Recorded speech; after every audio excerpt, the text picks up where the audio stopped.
Oh, they just missed the spike strip, didn't they? Okay. I understand that we are now live on Facebook as this pursuit is underway. From what I understand, they are in Riverside right now, and that sedan that is that just crossed under the overpass there. There it is. It's taking a left. No. Hang on. Hang with us. There he is. It's this four-door sedan. We're trying to figure out the make and model of this car, but this pursuit started about a half an hour ago. A failure to yield is what we understand. We believe there is one suspect inside, but nothing will be confirmed until the end of this pursuit. That is the Riverside PD that's in pursuit of this vehicle. It started with a CHP pursuing it. We're getting some inside word that the suspect inside the car might be communicating via a cell phone. We don't know how well that's going or if that is in fact happening, but that's what we are hearing from some of our sources. In the meantime, you see, he has not been going at a high rate of speed, but he's doing maneuvers like that, trying to get around traffic. He is breaking some traffic laws, but he doesn't seem to be going out of control. When we first took this shot on Facebook, you might have seen it. There was an officer at the intersection. He just fired off a spike strip. I don't think he hit it. Not sure, though. We will check the replay and see if we can get some determination on whether he did hit that spike strip. It didn't look like it was successful to me. Here we go. The Riverside PD is trying to make a pit maneuver, and then he takes an evasive move to the right-hand side, and he just gets out of the way. Now they're in separate lanes, divided by an island, back now to this 2 lanes. And Riverside PD, again, moving in closer. So he just narrowly missed a spike strip. Then he was able to maneuver his way out of a potential pit maneuver. Now you see him taking a right-hand turn as this pursuit continues. All we know is a failure to yield. You could see there's some sort of a logo in the back of windshield of that vehicle. Also, one of the taillights is out. The driver's side taillight seems to be out. The hubcap is missing as well, and the driver's side back tire. In the meantime, that's all we could tell on this car. Not sure yet on the make of the model. And he's going to try to slip his way through into oncoming lanes and then force his way through this intersection. Slow rate of speed, but still, he went against the light there. And the Riverside police are in close pursuit. Let's watch closely to see if they decide to do another pit maneuver or perhaps use spike strips. He does seem to be going in this large square. Here they are, moving a little bit closer to the suspect as we continue to watch this pursuit underway.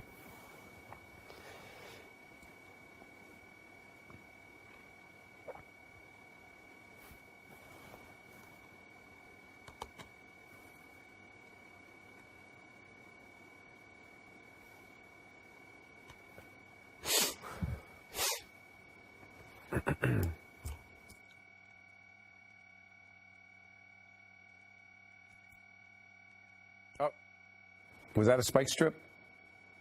I'm not sure what that was. It happened so quickly. There was somebody that ran out there into the middle of the intersection. It might have been in another attempt at a spike strip, but he might have hit it a little bit late. Maybe he pulled it back and didn't fire it off. We'll try to check that as well to figure out what exactly that was. But clearly somebody trying to approach the vehicle. Here we go. This may be, nope, not attempting the pit maneuver there, but they did close in quickly on that intersection. Once again, this is in Riverside. We are watching the Riverside PD in close pursuit of this vehicle. It does seem like that they are picking up some speed here. Riverside PD right behind them. They did appear to be moving in on a pit maneuver, but he took an evasive move and got out of it before they were able to actually put the pit maneuver on him. We're going to continue to watch this to see if they're going to try that again. You can see there are... This is Eyewitness News with live breaking news. All right, we are sorry to break into programming right now, but we are on a high-speed pursuit going on in Riverside. That four-door sedan is being pursued right now by the Riverside Police Department. They're close behind him. He's been basically driving in large squares around the Riverside community. This actually started about a half an hour, 45 minutes ago. with the CHP trying to pull this person over for a failure to yield. If you look closely, the car is also missing a rear tail light and a hubcap. It has some sort of a logo in the back windshield. We can't quite make that out. And we don't know how many people are in this vehicle, but some of our sources say that he is communicating via a cell phone, not necessarily with the PD, perhaps with his family, but we're trying to get some confirmation of that. We don't know a whole lot more about what's going on here outside of the failure to yield, but we do believe that there is a possibility that the police department and the may actually know who this person is as he continues to wind his way through the streets of Riverside. And you're watching him. He slowly hits these intersections, but he continues to go through them against the light. What we have seen is a couple of attempted spike strips on this suspect. They both seem to be unsuccessful. Also, we watched as a pit maneuver was also pulled on this vehicle, but he was able to take some evasive action and get out of the way quickly, veering to the right and putting an island actually between himself and the Riverside PD. Now the pursuit is back underway as the Riverside PD stays in close pursuit right behind him. I wouldn't say that his driving has been exceptionally erratic or high speed, but he is often going against the light. And we also see him quite often crossing over into oncoming lanes, trying to maneuver his way through some heavy traffic and stalled traffic at certain intersections. But this pursuit continues on through the Riverside community. It did start in Riverside, has largely stayed in Riverside. There were a couple of moments where it hit a freeway, but largely it's been staying in surface streets. There you see him carefully getting through yet another intersection as the Riverside PD stays very close behind him. Okay, this is interesting, though, as we continue to watch him. Granted, there are a lot of cars around right now, but there were a couple of situations where he found his way onto streets that were largely empty of other traffic. And we know that the PD, that's when they tried to use that pit maneuver. It'll be interesting to see if he finds his way back onto one of those streets and they try this pit maneuver yet again. They do want to put an end to this pursuit, as we've seen through the spike strips and the attempted pit maneuver. But right now they're being patient because, as you can see, there are pedestrians and a lot of other traffic on this particular street. There he is trying to squeeze through yet another intersection, passing around people. And keep in mind, luckily, the Riverside PD is right behind him, lights and sirens. So some people are starting to become aware that this pursuit is coming their way, so they're getting out of the way. There you see pedestrians on the corners watching this pursuit go on by. He's passing a parking structure, which we have often seen as these pursuits, they turn into parking structures. But in this particular case, he probably won't get very far because the Riverside PD is right on his tail. As we said, this started with a pursuit with the CHP, but they quickly gave it up to the Riverside PD as soon as he was going on surface streets within this community. As they continue to move in, it'll be interesting to see if they try this pit maneuver again. A wide street here, that's often what they're looking for, and not a whole lot of traffic.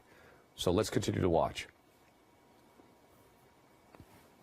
He sneaks through another intersection, taking a right-hand turn. We're trying to get our street names there. We'll bear with us as we try to figure out exactly where he is. Another quick left-hand turn. A very narrow street here, one lane, and he's picking up speed.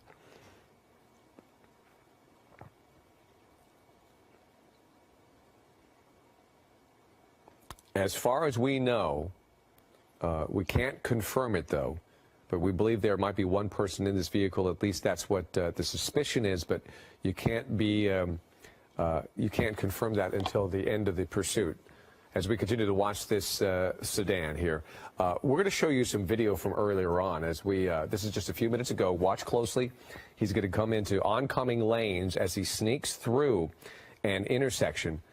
There's an attempted spike strip, but you could see it did not deploy underneath the tires, so it was unsuccessful. Here's an interesting one. This is where they're trying to do a pit maneuver, but watch closely. He sees it coming, and that's where he was able to make a quick right-hand turn and get into that one lane divided by that island. So they, at the nick of time for this suspect, he was able to maneuver his way out of it. That pit maneuver looked like it was going to happen, and then all of a sudden he found that out. So there he is on the left-hand side. That is live again, but it continued as you watched on the right-hand side. A number of attempts, though, to get this pursuit to come to a halt. So here we go. This is interesting. He's getting onto the freeway right now in Riverside, so the speeds are going to pick up. Riverside PD still in pursuit. This is the 60 freeway. So he has entered the 60 freeway. We don't know if he knows where he is going, but he did stay for a very long, extended period of time within Riverside. Perhaps, as we often see in these pursuits, maybe that's his comfort zone. Maybe that's where he is from. It looks like he's going to eastbound 60 right now, going into the eastbound 60. As you could see, his speeds were too high. He could barely maneuver that turn. He had to slow it down, almost hit the railing. And now he takes it all the way around in this loop, as you a good shot there. Okay, so now he is entering the northbound 215 freeway. Onto the 215 freeway northbound. There is that silver sedan that is being pursued right now as the Riverside PD remains in pursuit. This is one of those pursuits that until there's an extended period of time on the freeways, the CHP will probably stay off of this. And it looks like he's going to get off yet again, moving into the right-hand lanes. That's an exit lane, but then he maneuvers out of those that lane, then back into that lane. So he's playing games, or perhaps he just doesn't know where he's going to go. So Riverside PD staying very close to him. And then now he gets into the middle lanes and seems to be kind of melding into the traffic. Again, the 215 freeway right now. Accelerating here, passing up other vehicles as the Riverside PD stays in close pursuit of this suspect. He's moving over to the HOV lanes, staying in the left-hand lane right now as his speeds continue on the northbound 215 freeway. If you know this area, he is approaching Columbia right now. Looks like he's pulled all the way over to the right-hand side. Okay, give that to me again one more time, Mike. Okay, all right, so this becomes a lot more serious now. We're getting some information via our sources that this may very well be a rape suspect, So he is maneuvering dangerously on the freeway, and with that, he is said to be a suspect, at least in a felony, a potential rape suspect here. So this becomes a lot more dangerous for everybody involved. Okay, so we have Bruce Thomas on the phone right now with us. Bruce, I think you might have heard me just talk about how this seems to have increased in the danger and the potential here. We believe we have a rape suspect in the sedan, four-door sedan, who is hell-bent on getting away from the PD. He's increasing speeds right now on the 215 freeway northbound, Riverside PD, in pursuit. What's your perspective on this? Well, what you have is an egregious felony, so obviously they're not going to let this guy get away. This is a major crime, almost just an equal assault on a peace officer, and they want to take him into custody. It looks like traffic is light enough that it will sustain the speed that he's driving at. Right. So, yeah, so far no traffic at all at 1:24 in the afternoon, so he might have a free and clear freeway for a little while, at least, as he continues down the 215 freeway. But a rape suspect is what we understand. We've also, through our sources, heard that he is communicating with his family, but so far refusing to give up. So at least there is some chain of communication going on with the suspect when it comes to his family.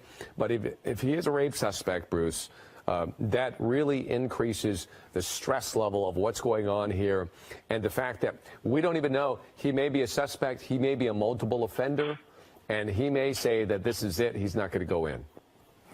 That's correct. In addition to being wanted for these rape charges or charge, he may be wanted for other felonies and other crimes which have not been uncovered yet.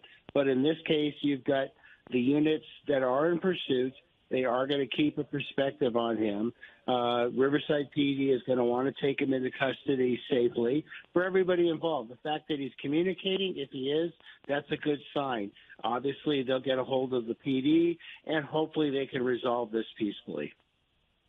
Right. Okay, so we have seen this kind of switch. It started with the CHP, It moved over to Riverside PD when it went surface streets. So we are continuing to watch the situation. We understand the CHP is prepared to take this over when the time comes, but Riverside PD is going to stay on top of it at this moment. What makes that decision, Bruce?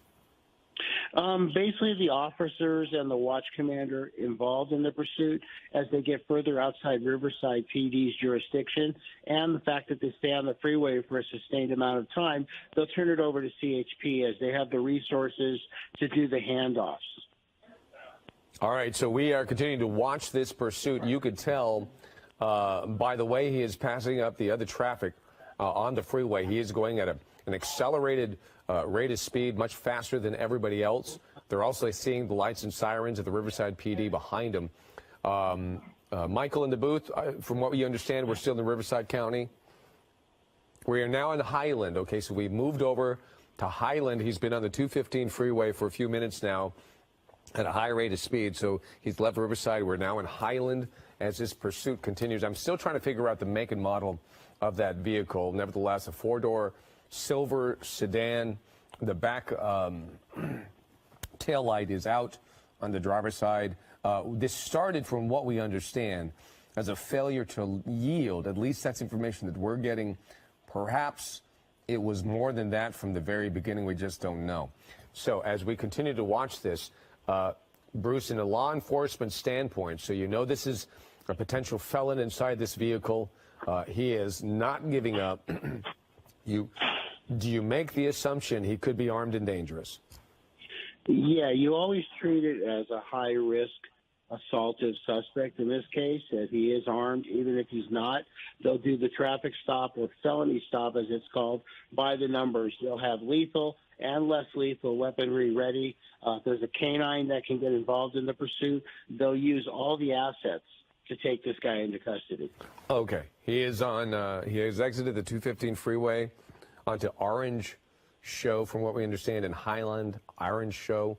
And now he's back onto surface streets. He exited the northbound 215, took a quick right. Now he's taking a left. We're going to continue to watch him to see where he is headed.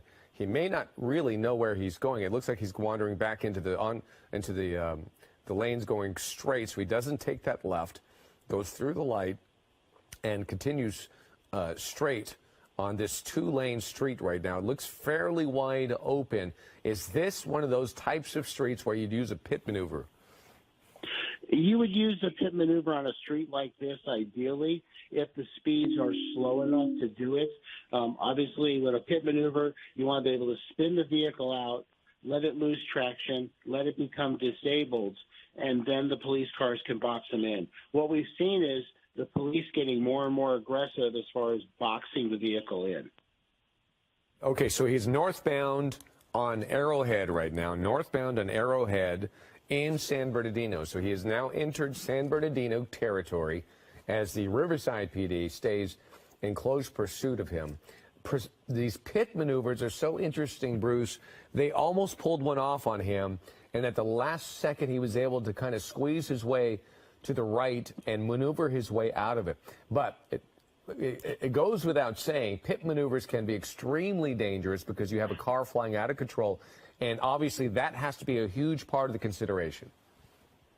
Yeah, and a lot of officers, unfortunately, are not being trained in the pit maneuver. CHP has vehicles outfitted with special bumpers, so you're not damaging the patrol car per se, and therefore you're able to really hit the suspect vehicle, spin it, and then box it in. Right, and we can see those bumpers quite often. They're pretty big black hunks of metal that sit on the front of the vehicle, correct? That's correct, because a lot of the police officers, the Ford Explorer interceptors, which they're using, when they're involved in an accident, they become disabled themselves. So with the bumper, it doesn't cause those problems. Right. So those bumpers are very necessary because those pit maneuvers, they are a collision. And as much as they might, from 1,000 feet up, they might look a little bit on the soft side, I'm sure you feel the impact on the inside. That's the other thing, too. With the pit maneuver, it is a controlled accident to some degree. So you are jarring the officers in the vehicle, which can cause injuries, and that's something you don't want to do. Absolutely. So we did see a couple of attempted spike strips. They got there just a little bit late. To me, that seems like one of the most difficult things to pull off is a spike strip. Oh, it looks like we're having a changeover of PD. Do you recognize that, Bruce? I'm trying to see who that is. It might be Riverside County Sheriff's involved in this. Okay. We'll try to get some confirmation of who that is. I did see Loma Linda. I thought that said Loma Linda on the side. Oh, San Bernardino County Sheriff. San Bernardino County Sheriff now is in pursuit since they've entered into San Bernardino County. There he is flying through an intersection. That's a perfect example of how this pursuit is dangerous. He's not stopping at lights right now. So we did see a changeover to San Bernardino Sheriff's taking over this pursuit. A lot of entities taking it very seriously. It looks like Riverside PD is still there as well. But back, okay. I was trying to see if they were going to do a pit maneuver there, Bruce, but I guess they didn't do it just yet. But the speeds look pretty high. Yeah, his speeds might be too high to do the pit maneuver. To your point about the spike strips, you have to know where the suspect is going. You have to deploy that. And when you deploy a spike strip, you do put the officer at risk who's deploying the spike strip. Right. Yeah, because they have to basically come right up to this oncoming vehicle who is already unpredictable and just desperately trying to get away. So you are in harm's way. And that officer that we saw, I mean, he was right there in the middle of the street trying to deploy this spike strip. Okay, here we go. I was wondering if he was going to try the pit maneuver there, but so far, no go. So they're eastbound 5th Street right now in San Bernardino. San Bernardino County Sheriff's Department is now in close pursuit. They took over from the Riverside PD, who also took over from the CHP. So this suspect has been fleeing from a number of different entities. It started in Riverside, a failure to yield, but since then we have discovered. Okay, he is on 3rd Street east of Waterman. 3rd Street east of Waterman. But since covering this pursuit, we've come to find out that this suspect is wanted on a rape charge. Wanted on a rape charge, so it's a very serious charge. And that's why they're taking this pursuit extremely seriously, and so are we, as we watch the third police entity in pursuit of this 4-door sedan that refuses to give up. We understand the suspect inside is communicating to someone via a cell phone. Don't necessarily think that might be the, excuse me, the law enforcement. Might be his family, but he so far is refusing to give up because he's facing a rape charge. And as Bruce and I have been talking, he may be facing other charges as well. He may have a record. So let's see what happens here. No. Bruce, I'm seeing a different kind of this car right behind the suspect seems a little bit more aggressive. He seems to be pulling right upside to the basically to the back bumper of that vehicle every time he slows down. Is it anticipation of doing something, or is it something else? You know, it's a Dodge Charger, so it's got a little more horsepower. They do have governors in them, but this officer driving it may be under instructions to really pressure this suspect to know we're behind you, we're not going anywhere, and maybe if the speeds dissipate a little bit more, he might do a pit maneuver. Okay. Yeah, so he's at least in position. If he sees the opportunity, he may take it. But nevertheless, you want that suspect to feel like you're going to be right there. You're not going to lose them. He should give up. You want to intimidate him and try to get him to give up before any harm is done to anybody. That's correct, David. And what they're doing is they're showing, we are here, we're not going anywhere. So if you're on the phone trying to negotiate a surrender, do so. Right. Okay, there he is. That's a perfect example. If you see him kind of go right up to about the level of his back bumper, he pulls off a little bit as the speeds increase. Obviously, he cannot pull a pit maneuver when they're going just way too fast because it's way too dangerous. But he's right there, and there's a line of cars behind him. Does the Riverside PD largely stay with this group, or do they just completely pull off? Well, no, there's a black vehicle right there. What do you think, Bruce? Yeah, David. Well, the Riverside PD, they are going to stay involved in this pursuit because they are the primary agency that wants this suspect. And what they're doing now is through mutual aid to the Riverside County Sheriffs, which have more assets. As a smaller PD has only so many units, the Riverside sheriffs have multiple units and can hand it off if necessary. Right. Now, in the meantime, as they continue to pursue this vehicle, what is going on tactically when it comes to the resources of the actual department? Are they pulling in, trying to get K-9 lined up, perhaps SWAT, anything else like that? Oh, pit maneuver right here. Yeah, what they're doing, David, is they are spinning up the various assets, the K-9 units, the SWAT officers, because ultimately when this pursuit ends, it might be a terminus of the pursuit where it becomes a barricaded suspect. So they're looking at all those options. All right, so we saw as he turned northbound on Victoria from 3rd Street, we saw that vehicle, that Riverside County Sheriff's vehicle, go up and basically touch that back bumper. So he's clearly thinking about a pit maneuver. So he hit that back bumper. The suspect knows he's there. The suspect knows he might be trying something. And watch as the suspect continues to kind of swim over from lane to lane, trying to keep his vehicle directly in front of the sheriff's department vehicle and not let it get to his side. So he's clearly aware. It's almost like a sport going on right now where this guy is trying to maneuver himself to a position where this deputy cannot pull the pit maneuver. Yeah, it seems like he is definitely trying to evade that. However, what you do have is a perfect street to do this on. You had vacant lands on both sides. Now we're getting into a little more populated area, and you can't do that.